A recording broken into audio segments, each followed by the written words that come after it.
Hi welcome to ஃபிலிமினோட்டி. நாங்கள் சதீஷ். இன்றைக்கி வீடியோக்குள்ளே வந்து ஒரு கேமரா ஆங்கிள்ஸை டிட்டர்மின் பண்ண தேவையான 3 விஷயங்களை பற்றி தான் பார்க்க போகிறோம்.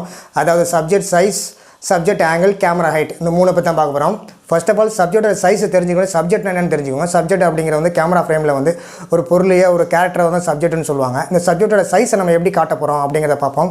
ஃபர்ஸ்ட் ஆஃப் ஆல் வந்து பார்த்திங்கன்னா நம்ம என்ன மாதிரி ஷாட்டில் எடுக்க போகிறோம் அப்படிங்கிறத மிட்டா வைடா லாங்கா அப்படின்றத தெரிஞ்சுக்கணும். அது தெரிஞ்சுக்க முன்னாடி நீ என்ன செய்யணும் அப்படின்னா முதல்ல அந்த சப்ஜெக்டோட தோற்றம், அது எப்படி அப்பியரன்ஸ், அது எப்படி இருக்குது, பின்னாடி பேக்ரவுண்டை நம்ம எப்படி அதை காட்ட போகிறோம் அப்படிங்கிறத பொறுத்து தான் வந்து பார்த்திங்கன்னா இந்த சப்ஜெக்டோட சைஸ் எடுக்கப்படுது. அதாவது கேமரா கிட்ட வந்து பார்த்திங்கன்னா வந்து அந்த சப்ஜெக்ட் வந்து எவ்வளோக்கெவ்வளோ வந்து நியர்பையாக இருக்கோ அவ்வளோக்கூட வந்து பார்த்திங்கன்னா சப்ஜெக்ட் பெருசாகும், பின்னாடி பேக்ரவுண்ட் வந்து பார்த்திங்கன்னா சின்னதாக தான் தெரியும். அதுக்கு ஆப்போசிட்டாக அதே மாதிரி சப்ஜெக்டை வந்து பார்த்திங்கன்னா கேமரா விட்டு டிஸ்டன்ஸில் விலகும் போது அந்த சப்ஜெக்ட் வந்து பார்த்திங்கன்னா வந்து சின்னதாகவும் பேக்ரவுண்ட் வந்து பார்த்திங்கன்னா வந்து பெருசாகவும் தெரியும். ஸோ இப்படி தான் வந்து பார்த்திங்கன்னா சப்ஜெக்ட் எடுக்கப்படுது.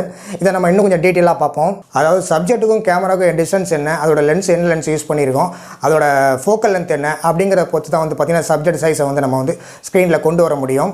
ஃபார் எக்ஸாம்பிளுக்கு நீங்கள் வந்து பார்த்திங்கன்னா ஒரு கலவரம் நடந்துகிட்ருக்கு, அதில் வந்து ஒரு போர் வீரர் யாராவது அடிபட்டிருக்காரு, அவரை ஒருத்தர் வந்து கூட்டிகிட்டு வராரு அப்படின்னா ஆரம்பத்தில் அந்த ஒயிட் ஷாட் வந்து பார்த்திங்கன்னா கேமராவோட நெருங்க நியர்பையாக வர அந்த ஷாட் வந்து மிட்டோ க்ளோஸ் அப்லேயே மாறும். அதாவது பார்த்திங்கன்னா சப்ஜெக்ட் கேமராவுக்கு வந்து எவ்வளோக்கு நெருக்கமாக வருதோ அந்த அளவுக்கு பார்த்திங்கன்னா அந்த சப்ஜெக்டோட சைஸ் வந்து பெருசாகும். அதே மாதிரி பேக்ரவுண்டு வந்து பார்த்திங்கன்னா சின்னதாகும். இதுக்கு முன்னாடி நம்ம பார்த்தோம். அதே மாதிரி அதை விட்டு விலகும் போதும் வந்து பார்த்திங்கன்னா வந்து டிஸ்டன்ஸை தள்ளி எடுக்க போதும் பார்த்திங்கன்னா சப்ஜெக்ட் வந்து பார்த்திங்கன்னா வந்து சின்னதாகிடும், பேக்ரவுண்ட் வந்து பெருசாகிடும். ஸோ நம்ம வந்து இதை இப்படி ஈஸியாக நம்ம வந்து கன்வே பண்ணிக்கலாம். இந்த சப்ஜெக்டோட சைஸை கொண்டு வரதுக்கு நம்ம சில ஷார்ட்ஸை வந்து பயன்படுத்துவாங்க. அதாவது எக்ஸ்ட்ரீமி லாங் ஷாட்லேருந்து க்ளோஸ் அப் ஷாட் வரைக்குமே இதை பயன்படுத்துவாங்க. இந்த ஷார்ட்ஸை பற்றி உங்களுக்கு கம்ப்ளீட்டாக தெரிஞ்சுக்கணும் அப்படின்னா நம்ம சேனலில் வந்து கொடுத்துருக்கேன், போய் பாருங்கள். ஸோ இதை பார்த்துட்டு நீங்கள் தெரிஞ்சிட்டிங்கன்னா ரொம்ப நல்லது. ஃபார் எக்ஸாம்பிளுக்கு நீங்கள் எக்ஸ்ட்ரீமி லாங் ஷாட் எடுத்துக்கிட்டீங்க அப்படின்னா எக்ஸ்ட்ரீமி லாங் ஷாட் அப்படிங்கிறது வந்து அந்த பேக்ரவுண்டுடைய டிஸ்டன்ஸை காட்டுறதுக்காக வந்து பயன்படுத்துவாங்க. இப்போ சப்ஜெக்ட் ஆங்கிள் அப்படின்னா என்னென்னு பார்ப்போம். சப்ஜெக்ட் ஆங்கிள்ங்கிறது 3/4, அதாவது 3/4 ஆங்கிள் ஷாட்டுன்னு சொல்லுவாங்க. அப்படிங்கிறது ஒன்றுமே கிடையாது. இது வந்து பார்த்திங்கன்னா மிட் லாங் ஷாட்டை தான் அப்படி சொல்லுவாங்க. அதை நீக்கு கொஞ்சம் கீழே வர்ற மாதிரி ஷாட்டை தான் சொல்லுவாங்க. இந்த ஷாட்டை எடுக்கிறப்ப வந்து பார்த்திங்கன்னா டெப்த், இந்த ஷாட்டோட இந்த ஆங்கிளில் பண்ணும்போது டெப்த்து வந்து பார்த்திங்கன்னா அதுக்கு ஏற்ற மாதிரி லைட்டிங்கும் பொசிஷனும் கரெக்டாக வச்சோன்னா அந்த ஃப்ரேமில் வரும். இதை தான் வந்து நம்ம சப்ஜெக்ட் ஆங்கிள்னு சொல்லுவாங்க. அதாவது ஐ லெவல் ஆங்கிள் இந்த கேமரா ஹைட்டில் வந்து பார்த்திங்கன்னா ரொம்ப இம்பார்ட்டன்ட் கூட சொல்லலாம். இந்த ஐ லெவல் ஆங்கிள் வந்து பார்த்திங்கன்னா வந்து எப்படின்னா ஸ்ட்ரெயிட் லைனை வந்து கேரக்டரோட ஐஸில் வந்து நம்ம வந்து இமேஜின் பண்ணிட்டு பண்ணுறோன்னு சொன்னேன், அது மாதிரி தான் பண்ணுவாங்க. பட் இந்த லெவலில் எடுக்கும்போது வந்து பார்த்திங்கன்னா கேமராமேனோட ஐஸில் நம்ம இதை எடுக்கக்கூடாது. ஏன்னா கேமராமேனோட வந்து கொஞ்சம் ஹைட்டாக இருந்தாருன்னு வச்சுக்கோங்களேன், கேரக்டர் வந்து பார்க்கறதுக்கு ரொம்ப தாழ்ந்து தெரியும். ஸோ அதனால் வந்து நம்ம எடுக்கிற சப்ஜெக்டோட அந்த கேரக்டர்ஸோட ஐஸில் இருந்து தான் வந்து பார்த்திங்கன்னா இந்த ஐ லெவல் ஆங்கிள் எடுக்கணும். இந்த ஐ லெவல் ஆங்கிள் யூஸ் பண்ணும்போது ரொம்ப முக்கியமானது அந்த கேரக்டரோட அந்த கதாபாத்திரத்தோட சப்ஜெக்டோட ஐஸ்லேருந்து தான் வந்து நேர்கோட்டில் ஒரு ஸ்ட்ரைட் லைன் இமேஜின் பண்ணிட்டு பண்ணுமே தவிர கேமரா ஃபிக்ஸ் பண்ணுமே தவிர கேமராமேனோட ஹைட்டை வந்து நம்ம ஃபிக்ஸ் பண்ணி அந்த இதில் எடுத்தோன்னா கட்டாயமாக அது சரியாக வராது. இந்த கேமரா ஹைட்டில் அடுத்த நான் பார்க்க போகிறது லோ ஆங்கிள். லோ ஆங்கிள் அப்படிங்கிறது வந்து பார்த்திங்கன்னா கேரக்டரோட ஐஸ் இருக்கு இல்லையா, ஐஸோட அவங்களுக்கு கீழே நம்ம ஃபிக்ஸ் பண்ணி கேமரா ஃபிக்ஸ் பண்ணி எடுக்கிறது. அதாவது வந்து பார்த்திங்கன்னா இந்த லெவலில் நம்ம எடுக்கும்போது கேரக்டரோட சைஸ் வந்து பார்த்திங்கன்னா நம்ம பெருசாக தெரியும். அதாவது கேமராவை கீழே ஃபிக்ஸ் பண்ணி எடுக்கிறப்ப என்ன ஆகும் அப்படின்னா அந்த கேரக்டர் வந்து பவர்ஃபுல்லாக வந்து காட்டப்படும்.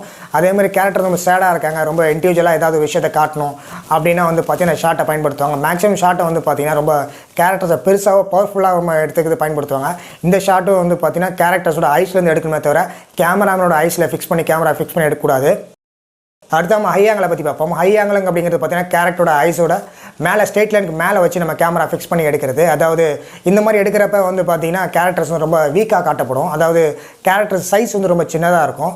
இந்த ஷாட்டை நீங்கள் வந்து எப்படி பயன்படுத்தலாம் அப்படின்னா முதல்ல எக்ஸ்ட்ரீமி லாங் ஷாட்டில் வந்து ஒரு வீடியோ எதையோ நீங்கள் காட்டிட்டு அதுக்கப்புறம் இந்த ஹை ஆங்கிளை வந்து நீங்கள் எடுக்கும்போது அது பார்க்கறது ரொம்ப நல்லாவே இருக்கும். பட் இந்த ஹை ஆங்கிள் அண்ட் எக்ஸ்ட்ரீமி லாங் ஷாட்டில் வந்து பார்த்திங்கன்னா நீங்கள் மேக்ஸிமம் இந்த ஹை ஆங்கிளில் வந்து நீங்கள் வந்து மூவ்மெண்ட் ஷாட்டை வந்து யூஸ் பண்ணுறது வந்து அவாய்ட் பண்ணணும். ஏன்னா மூவ்மெண்ட் ஷாட் அந்த ஹை ஆங்கிளை யூஸ் பண்ணும்போது வந்து பார்த்திங்கன்னா கேரக்டர்ஸ் ரொம்ப மட்டமாக தெரியும். ஸோ அதனால் இந்த ஹை ஆங்கிளில் வந்து பார்த்திங்கன்னா நீங்கள் வந்து மூவ்மெண்ட் ஷாட்டை தவிர்ப்பது ரொம்ப நல்லது. பட் எக்ஸ்ட்ரீமி லாங் ஷாட்டில் எடுக்கிறது ரொம்ப நல்லாவே இருக்கும்.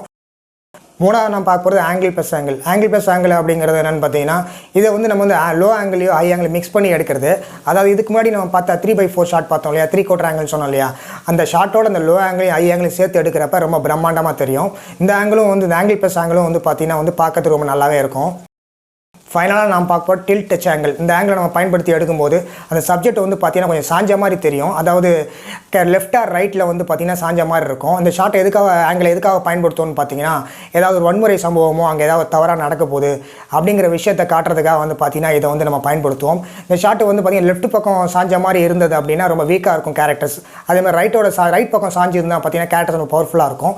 ஸோ இப்படி தான் வந்து டச் ஆங்கிளை நம்ம பயன்படுத்துகிறோம். ஸோ ஃபைனலாக அந்த வீடியோ மூலிமா உங்களுக்கு வந்து சப்ஜெக்ட் சைஸ்னா என்ன, கேமரா ஹைட் எங்கே வைக்கணும், சப்ஜெக்ட் ஆங்கிள்லாம் என்னங்க புரிஞ்சிருக்குன்னு நினைக்கிறேன். அந்த வீடியோ பிடிச்சினா லைக் பண்ணிட்டு மறக்காம ஃப்ரெண்ட்ஸுக்கு ஷேர் பண்ணுங்கள். இது மாதிரி நிறைய வீடியோஸ்க்கு நம்ம சேனலை மறக்காமல் ஃபாலோ பண்ணுங்கள்.